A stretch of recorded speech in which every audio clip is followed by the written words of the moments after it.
Good morning students. हम पढ़ रहे हैं क्लास 8, सब्जेक्ट हमारा साइंस।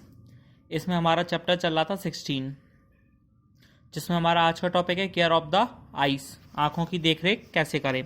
तो इसके लिए स्टार्ट करते हैं। It is necessary that you take proper care of your eyes. ये ज़रूरी है कि आप अपनी आँखों की प्रॉपर केयर करें। If there is any problem you should go to any specialist, eye specialist, have a regular checkup. यदि आँखों में कोई जैसे मान लो प्रॉब्लम आती है थोड़ी बहुत भी, तो आपको जो आई स्पेशलिस्ट होते हैं उनके पास चेकअप कराने के लिए जाना चाहिए। If advice use suitable spectacles, ये सलाह दी जाती है कि स्पेक्टिकल्स, चश्मे जो रहते हैं सुइटेबल, वो पहनने चाहिए आंखों को बचाने के लिए। अब आंखों को किससे बचाने की ज़रूरत है? जैसे ज़्यादा धूल मिट्टी उड़ रही हो तब, सूर्य की तेज रोशनी से अफेक्ट पड़ता है आंखों पर। टू लिटिल और to much light is bad for eyes, ज़्यादा कम या ज़्यादा लाइट, या तो ज़्यादा कम होगी तब या फिर कुछ ज़्यादा ही हो जाए तब, ये दोनों ही खतरा है आंखों के लिए।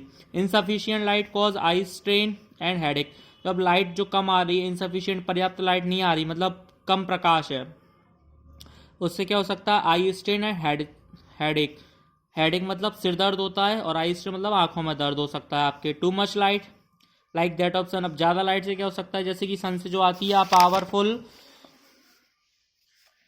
लैंप और laser torch can injure the retina, इससे रेटिना पे फर्क पड़ सकता है, खराब हो सकती है आँख। Do not look at the sun or a powerful light directly, आपको सूरज की तरफ डायरेक्टली नहीं देखना चाहिए, और ना ही जो पावरफुल लाइट होती है, जैसे कोई ज़्यादा ही तेज प्रकाश वाला बल्ब वगैरह है, उसकी तरफ डायरेक्ट आपको देखना चाहिए। नेवर रब योर आइज, उन्हें रगड़ना नहीं चाहिए आंखों को।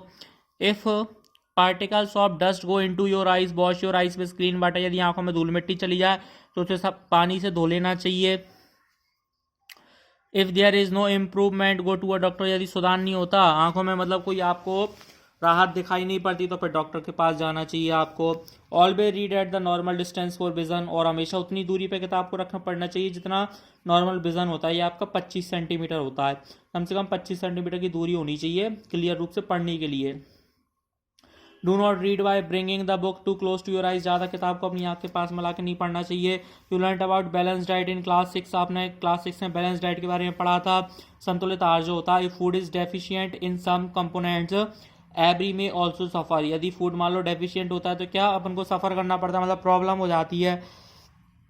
Lack of vitamin A in food is responsible for many eye troubles, यदि भोजन में विटामिन ए की कमी होती है तो उससे आंखों से संबंधित कई तरह की बीमारी हो जाती है। Most common amongst them is night blindness, उसमें से एक कौन सी है? नाइट ब्लाइंडनेस, ठीक है। One should therefore include in the diet component विच है विटामिन ए, तो इसलिए हमें ऐसा खाना चाहिए जिसमें कौन सा विटामिन ए मौजूद हो, जैसे कि कच्ची carrot, broccoli and green vegetable, हरी सब्जियां जो होती हैं जैसे कि स्पिनच वगैरह, and cod liver oil are rich in vitamin. Eggs, अंडे, दूध, दही, चीज़, बटर, ये सब चीज़ें हमें खानी चाहिए, इससे विटामिन ए की पूर्ति होती है और हमारी आंखें सुरक्षित रहती हैं, हमारी आंखों की रोशनी।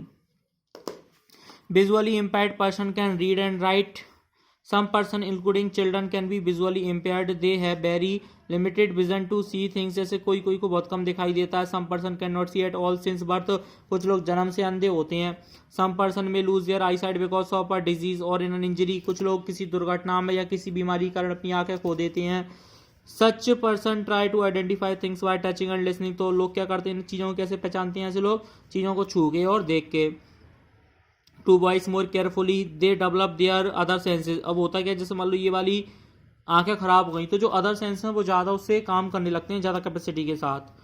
How ever additional resources can enable them to develop their capabilities further, ऐसे लोगों के लिए दे रखा है जिनको दिखाई वगैरह नहीं देता या कम दिखाई देता है, उनके लिए ब्रेनलेस सिस्टम होता है।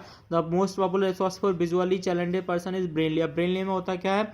The present system was adopted in 1932, there is Braille code for common languages, इसमें ब्रेनले कोड रहता है। Mathematics and scientific notation, many Indian languages can be read using the Braille system, Braille system की मदद से कई सारी भाषाएं पढ़ी जा सकती हैं। ये दे रखा है। ब्रेनले सिस्टम में क्या होता है? 63 डॉट पैटर्न्स होते हैं और characters, each character represent a letter, और हर एक उसको अलग अलग लेटर को रिप्रेजेंट करता है। ये दे रखा है कॉमा का कौन रिप्रेजेंट करता है, ऐसा एग्जाम्पल ऑफ डॉट पैटर्न्स इस तरीके के रहते हैं। These patterns when embossed on brainless sheet help visually challenge, और ये ब्रेनलेस शीट पे बने हुए होते हैं to make them easier to touch. अब ऐसा क्या है ना, छू के पहचान लेते हैं। जैसे ये सी के लिए कितने डबल डॉट हैं, ए के लिए सिंगल डॉट है, टी के लिए किस तरीके से रहेंगे, ऐसे रहेंगे। जैसे हम आंखें बंद है तो हम इन डॉट्स को छू के पहचान लेंगे, उठे हुए होंगे तो इन्हें कि कितनी है, मान लो इतनी है, 4 हैं तो फिर क्या होगा, टी होगा। यदि नीचे की तरफ ऐसे 2 हैं तो कॉमा के लिए इस तरीके से यूज करते हैं। Visually impaired people learn the brainless system by bringing with letters. शुरुआत इनकी लेटर से की जाती है, जैसे शुरू से अपन ABCD पढ़ते हैं वैसे इसमें सिखाया जाता है।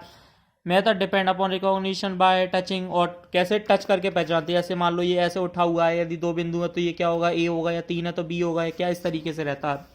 Character has to be memorised, और फिर उन्हें उस तरीके से याद करा दिया जाता है जैसे अपन नॉर्मल ABCD पढ़ते हैं। Braille's text can be produced by hand or by machine. Typewriter like devices and printing machine have now been developed. तो स्टूडेंट्स हमारे चैप्टर यहीं खत्म हुआ। इसके बाद जो अगला चैप्टर होगा वो हम नेक्स्ट वीडियो में कवर करेंगे।